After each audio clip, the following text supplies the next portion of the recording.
news, okay? And he did a series called Fallen Titans, and it's kind of showing how like YouTubers died. And it wasn't all just YouTubers. I think there was a few that were not YouTubers. But anyway, it just shows how you can be the biggest thing on the internet, like the absolute biggest thing, and then nothing. Then in a matter of days, weeks, months, just gone. Nothing. Nobody gives even the slightest lick about you. They don't even give it like the tiniest faint like memory of you anymore. Like, because he does he does all the big guys. Just like he did, like, Ray William Johnson, who was the most subscribed YouTuber at one point.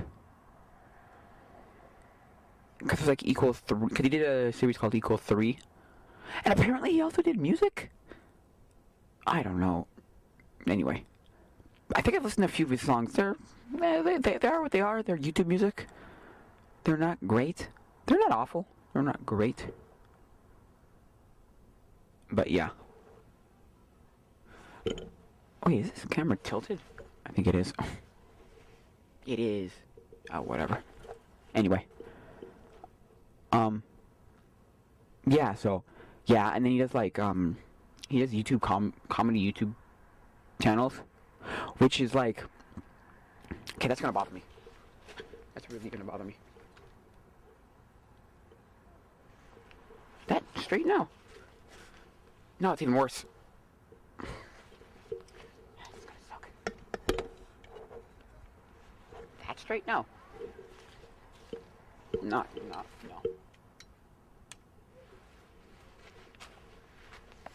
That's straighter. There we go. Anyway, yeah, and he talks about, like, Annoying Orange, Fred, and, or is it Fred? I don't know if Annoying Orange is not. Anyway, Fred and Smosh, and how I had the same fondness of Smosh as he did. Basically, I liked watching them as a kid, for some strange reason. I didn't like how, like, weird and vulgar and crude they were, but I could see their, like, how they worked and why they were popular. Like, Ian and Anthony's chemistry worked on camera, on stage, on camera, right? And then their videos were, like, half decent. They're funny, or they were entertaining in some fashion. Somehow. They were, like, okay. I don't know. But I remember them now, and I just go, I like this. Every time I remember them, like, now, thinking of them now, I'm just like, I like this. It's like, oof. Ooh.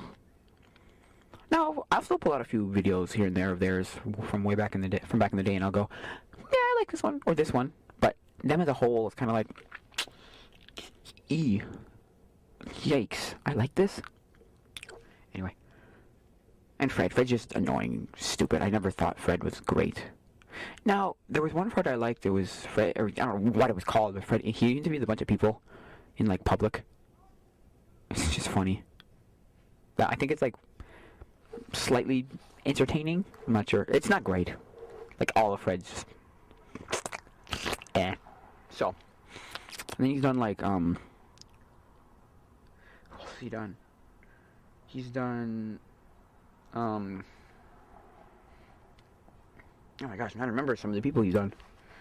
Oh. He's done, I gotta know what he's done. Anyway.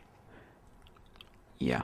And he's done people like Tobuscus, where Tobuscus is very much, what was he?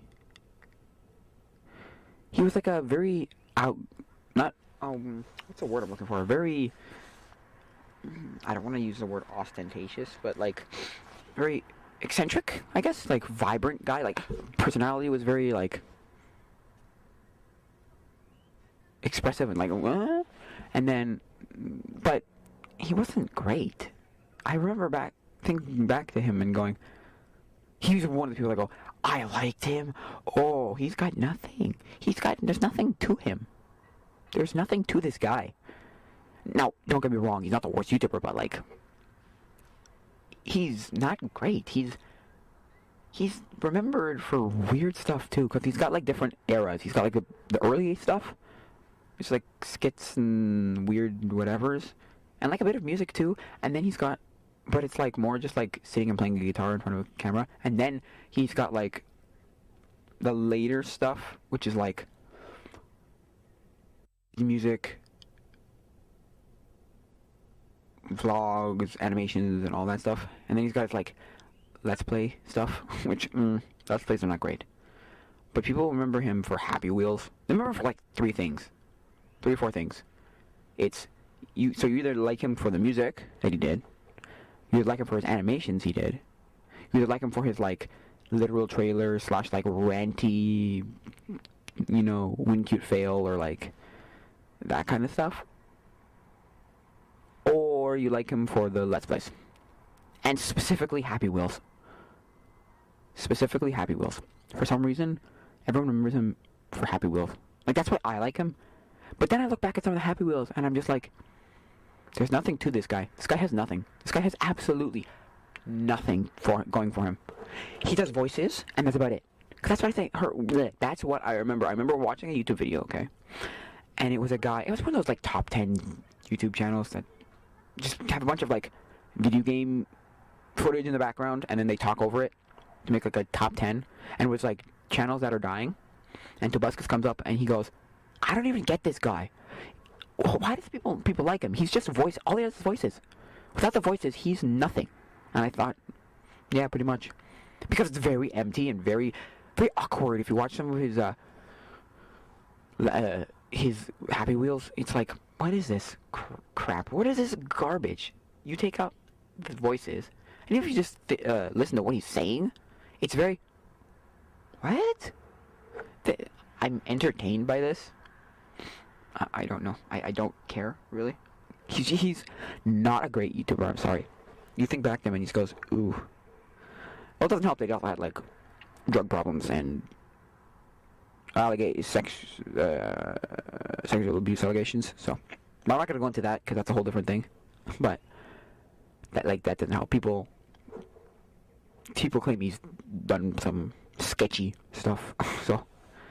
You know, he has substance abuse and stuff like that. It's like, oh, okay, hey, whoa. You know, like, and again, I don't care, because I don't really care for him. I'm one of those people who are just like, okay, because I don't care. Like, I don't remember him super fondly and like, oh, I love this guy. This guy was like a legend in like his YouTube history, right? But I don't hate him, so I'm not like, yeah, he's a piece of garbage. He should be rotting in hell. No. So I'm in that like weird middle part where I'm like, okay, great, whatever. Who cares? And he tried to come back, what was it, like a year and a half ago, or a year ago? Year and a half ago, something like that? From not really doing much on the internet. And the problem with him is, he's trying to do what he did before in a YouTube that's completely different from when he actually was making, like, was consistently making stuff on YouTube. So, it was very much just weird and awkward, because, like, this is not the same YouTube that you were a part of 5 years ago, 5 years prior, around, about 3 or 5 years prior. It changed very much. But, yeah. Yeah, it changed very much, and so it's just like, ooh. So, he's just awkward, and I watched a few videos, and he's just like, because he's like, what do I do now? Because he did a few live streams, I remember that, and he tried to, like, be the same thing he was before, but it didn't work, and, like, it was just awkward, and it didn't work, in my opinion. But, I mean, it's not like it's horrible, but...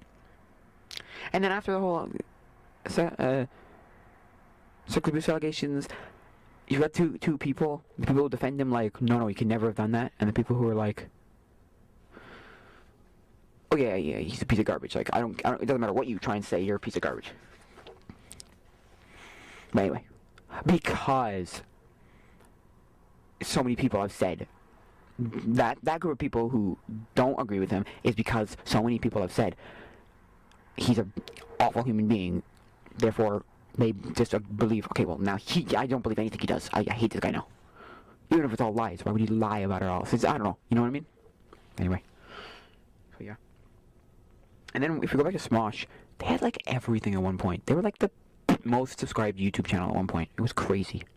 They had, like, 5 channels. They're, like, the first multi-channel. They weren't a network. So they weren't, like, with networks, right? They were more, just, they had a lot of channels. It was these multi-channels. They had like Smosh, Smosh 2, Smosh Vlogs, Smosh Games. They had a website. They had lots of stuff. It was a lot. Like, they were like the big people. And for a long time, at least this is my opinion and this is what I feel, they tried to add a whole bunch of other people that just nobody gave a care about. They just did not care. Because I feel like, I don't know, I know Anthony left Smosh because he's just like, this is really hindering my creative endeavors, hindering my creative process. And I'm like, whatever, I don't care. It sounds weird because that's the whole thing. Smosh is Ian and Anthony. And so you try and put all these other people in, whether it's Smosh Games or Smosh Vlogs or Smosh whoever, these other people who are just like, I don't care. I just don't care about you. Where is Ian and Anthony? Just where? Where are they at making skits? Just give me another, like, decent skit. Because they tried to branch off from skits too. It worked somewhat. Because they did, like, Smosh Mail and Smosh Eats, or Lunchtime with Smosh? Mealtime with Smosh and Lunchtime with Smosh. That's what it was. And I remember watching so much of Lunchtime with Smosh. Just so much of it. 'Cause I think Ian and Anthony worked very well together, and it worked in, like, this, like, improvisational, like, comedy, like, lunchtime thing, you know? I don't know, to me it worked. And that's why I guess I liked it. But I stopped watching them because I went to camp one summer not the entire summer, I went for 2 weeks. And then when I came back, there were so many videos that I hadn't watched of theirs, and I'm like, oh, I'm gonna have to binge all these videos. Because I use their app, which I'm gonna say right now was absolutely fantastic. Just fantastic, like, the best. Right? Just absolutely. Because it took, like, 5 channels at the time, I think, or 3, no, 5. I think it was 5 channels at the time. I might be wrong there. And basically turned it into one place that I could go to watch all of it. I didn't have to go fiddling around and subscribe to 7 channels and find the right thing. And also, I didn't have to wait for, like, I'm not going to watch any of these, but I'm going to wait for the shows I like. No, I could, like, go on the app and, like, look, I want Mealtime with Smosh or Mealtime with Smosh or whatever. But I went to camp that summer for 2 weeks. I came back, and I just was like, I need to watch all these videos. I'm like, oh, I got to catch up on all the videos. And then I stopped, and I went, I didn't need it for 2 weeks. I tried it, and then I just, like, I stopped watching them for a few days, and I went, I don't care about these people anymore. Because that's what happens with a lot of people. They get to about the age of, like, 15, 16, and they realize, wow, these people are, like, I don't know, whether it's immature or just not entertaining anymore. You just kind of lose interest in them. You're like, ugh. Anyway. Yeah, so I'm not saying they're bad YouTubers, but... And now it's just weird because we're, like, it's trying to be not Smosh. Because people are like, but where is Ian and Anthony? Like, this is just weird. How are they... And they're still making videos that get a million views video, but, like, it's just not the same. It's hard to explain, but it's just not the same. Anyway, that's just that. He also did a video on retrospective look back at the YouTube annotations. Now, if you don't know what annotations are, they were the, like, YouTube bubbles you could put, like, they would pop up on top of a video to, like, you could use. Now, there are 3 kinds. There was speech bubble, there was there was text bubble, speech bubble, and then like I don't know what it was called, but it was like box, annotation box, where you could put like anything inside. So you could put like a link inside of it. So a lot of people would put a link to like a different YouTube video in it, because the whole point of annotations was it came out in 2008, and one of the first videos using it was a video of that magic ball, like cup ball trick, where like you have the one ball under 3 cups and you have to like watch it, and then at the end of the video it like gave you an annotation on each cup, and it was like, well, which cup's it in? And then you'd either get like a video that said like, congratulations, you're right, or like a nope, you're wrong, try again kind of thing. And so that was like the point of it. It was supposed to make like interactive choose your own adventure stories. And when it was, and I'm like most people, right? I'm fond of them. Like I like them when they were used properly, when they were used right. But the problem with annotations is they were never used right, like 90% of the time. Okay, maybe not 90, but like a huge chunk of time, it was just the thing that everyone hated about them. Speech bubbles / text bubbles, where they would just pop up and like obscure the screen, and just they wouldn't add any value to the video, and they wouldn't add something you couldn't either put in the description, or I don't know, you could have just not, because a lot of it is just like a fart joke in there somewhere, or like a text bubble over like some scene in either a cartoon or a movie or something. It's like, why? What is this? This is saying some weird thing. It's like, I don't know. It's just bizarre in my opinion. Now, it's not the worst. Even when those were used correctly, they were good. Because that was supposed to be used for like inserting something later in the video to like correct something. Be like, oh, okay, no, I got this wrong. This is what I meant, or well, I forgot about this, or whatever, right? But they never used it properly. It was just too big. And then they had annotation collaborations. Is that what it was called? Basically, where you could put annotation. Anybody can put annotations over your video, like add annotations to the video, and those would just get ridiculous. The videos would be just like disgustingly filled with annotations, just like it was bad, right? To the point where the video was just completely 100% unwatchable. Just like no.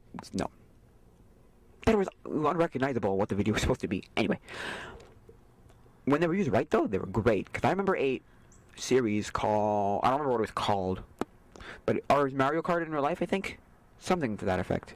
Because there was like Mario Bros in real life, and then Mario Kart in real life. Mario Kart's the one I saw first, and I remember it being great because what you would do is it was a whole story too. It wasn't just like a Mario Kart. It was like a whole Mario story that you would stop, and then you would choose your different choose your own paths. Now I get it. I get why they got rid of them, because they got rid of them in 2019. They said no, forget it. I think it was 19. Could have been 18. I think it was 19. But, and that's the thing. Because they stopped the addition of annotations, right? You couldn't add annotations, right? But then they got rid of them completely, which made no sense when you think about it, because there's a whole section of these of videos on YouTube now that are just weird, like where's the like big pauses in the videos, first of all, like at the end of the video, or random videos that you're not gonna ever understand the context of, or be able to find because they're not linked in annotation. Like there's no annotation to see them anymore, and so you just are like, huh, what? And then if you do stumble upon them, like you're never gonna find them. But if you do stumble upon them, you'll just be confused because you'll be like, what is this video from? Why is this? What? Huh? What? Huh? What? Like you're not gonna understand what this video is. You'll be like, huh? Anyway, I understand why they're getting rid of them. They're useless. They are absolutely useless. Yeah, so, yeah, okay, it's recording. Yeah, so, yeah, I realized why they got rid of them, the annotations, but it's just weird now that you're gonna find so many YouTube videos that just have like no context to them. So what like nobody will understand what's going on, why they are, what they're from, what they're supposed to be, where they are. Anyway, I never cared for annotations really. I was like everybody, right? When used correctly, they were good, but otherwise they're just absolute trash, like absolute garbage. Because the text annotations did not do a damn thing. Like they didn't add to the video in a way that I went, oh good thing you said that, or good thing you did this, good thing you did, like, no, sorry. Also, I didn't watch a lot of videos with annotations, but every time annotation came up, I did like everybody. I tried to find where to click it off, or I went to the bottom and like, I toggled annotations off. I was like, this is stupid, useless. Anyway, yeah. He also did a retrospective on Garfield, and how Garfield is turned into this weird cash cow of like, nobody cares about the comic. The comic's just kind of, you know, barely surviving on like life support of like, it just kind of barely exists as like a good thing anymore, and now it's just the brand of Garfield, which I completely understand. I completely get. Now see, watch all these videos. Go watch these videos. They're great. Quentin reviews. Anyway, there's a retrospective, and it's like I understood him completely, because the whole thing of Garfield was a cat. Okay, the whole thing of Garfield was John Arbuckle, a comic strip about John Arbuckle, who happened to have a house cat, and that's it.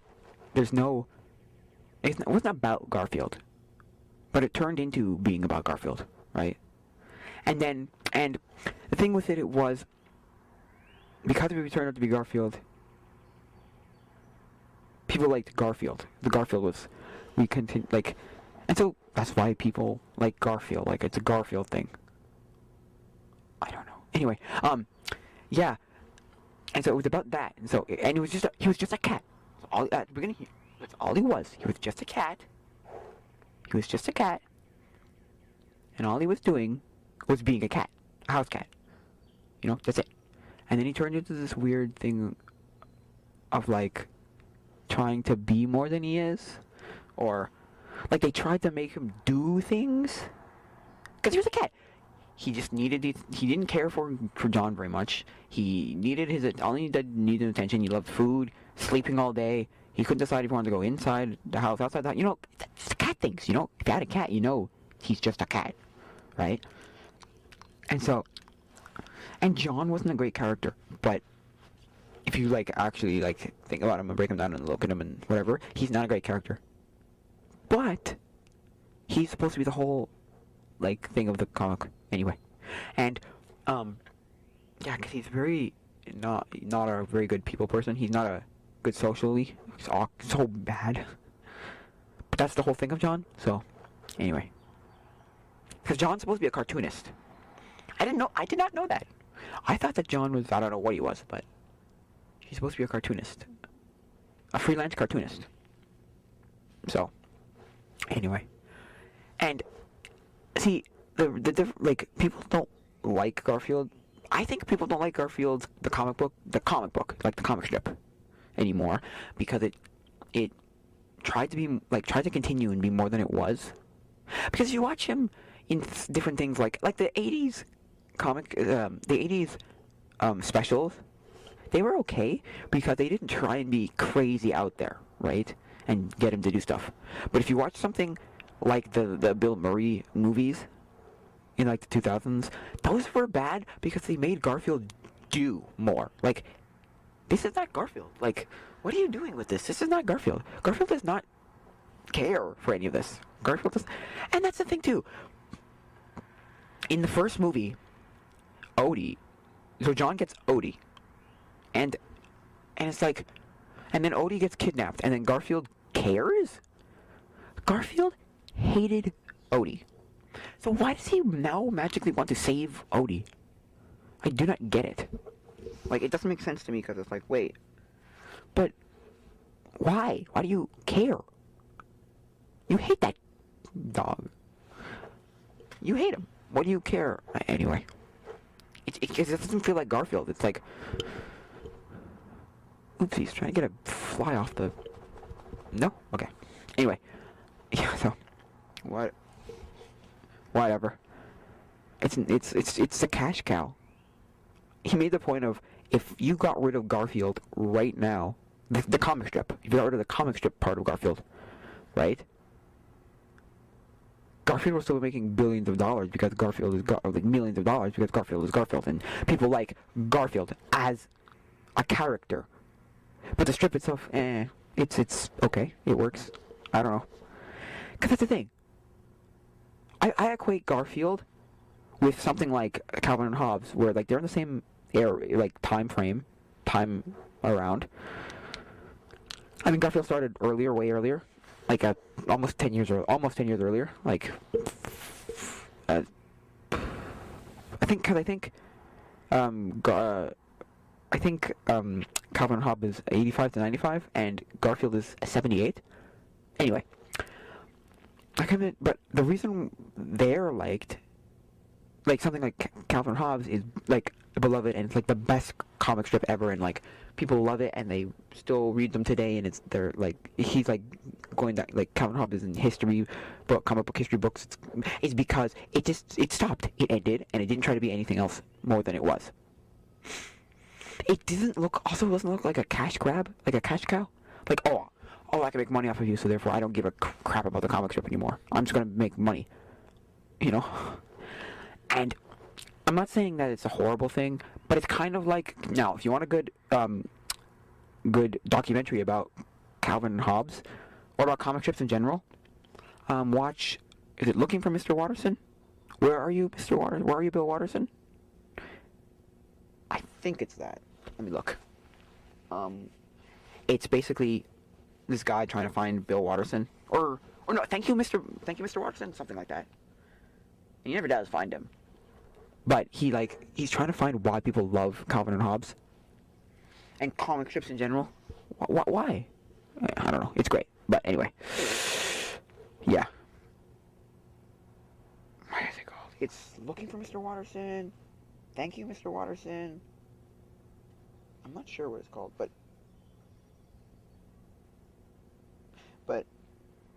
it's great. I'm sorry. It's great because at the end, there's a point in there where he explains how Bill Watterson said, cause they do this like annual, or I don't know if they still do, but they did this annual well,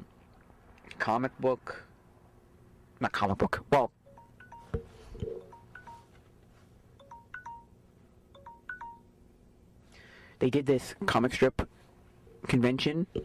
It's like at a university, and Bill Watterson went up to speak one of these times, and basically said, no, I will never make it a franchise. I will never make this franchise, I'll never make Calvin and Hobbes I'll never make merchandise for Calvin and Hobbes, because he's a comic strip, and that's it. It's a comic strip, and that's it, and that's all. Because he goes, when your comic book characters are selling car insurance, I think you've gone a little too far. And I'm like, wow, that does sound a little bit weird. Because in that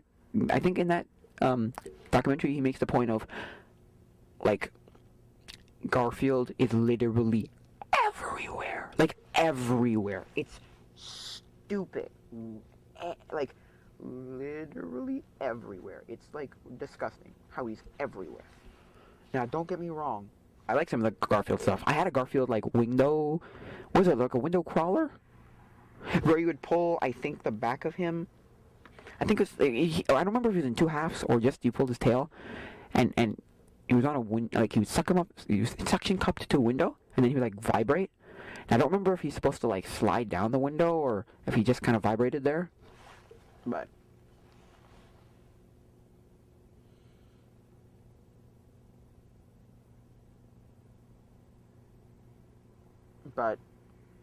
he was anyway, I liked it. It was cool because I like Garfield as a character. Unlike Calvin and Hobbes, I did not read a lot of Garfield comic strip.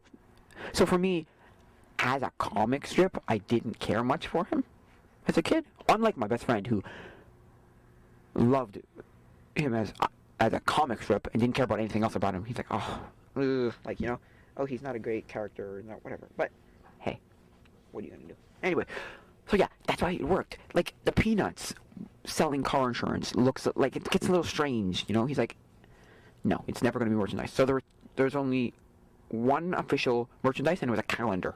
That's it. No, two, because there was a clock and a calendar. Because he's like, this should really never exist. There should be no merchandise for them. So everyone makes their fake merchandise for it. But yeah, it is what it is. I don't know. I think that's why Garfield doesn't work. But isn't beloved, the comic strip, because he tried to be more than he was. He went everywhere, and so you have too many people thinking, God, Garfield is crap. I don't like Garfield. Garfield is a cash cow. Garfield's a really weird... Whatever. Anyway. I'm not saying that he's the worst, and that was a bad decision. He's probably making billions of dollars now. He's probably like a freaking bajillionaire. Jim Davis? Is that it? Yeah, I believe so. But I'm just saying, I understand Bill Watterson and his like, no. He's not going to be a corporate... I'm not going to be a corporate sellout, and it's not going to turn into a cash cow where all I care about is the money, and no, it's going to stay pure. Which, it worked, I guess. I don't know. I think that'll be it for now, guys, so... this was Taco Imposters for April 19th, or the 20th. 2020. Yeah. If you want to ask any questions, comments, concerns, email in the description, tacoimposters@gmail.com. There is a Discord and a Patreon. I'm trying to get the Patreon up and running. I'm looking into it, how to do it all, what to put on, what to do, how to get it running. So maybe I'll have it up soon. I'm not sure how that's going to work. Like, it's going to be stuff. I don't know. Because I don't know what the tiers are going to be yet. But, yeah. Yeah. So I think that'll be it for now, guys. So, adios, mi amigos.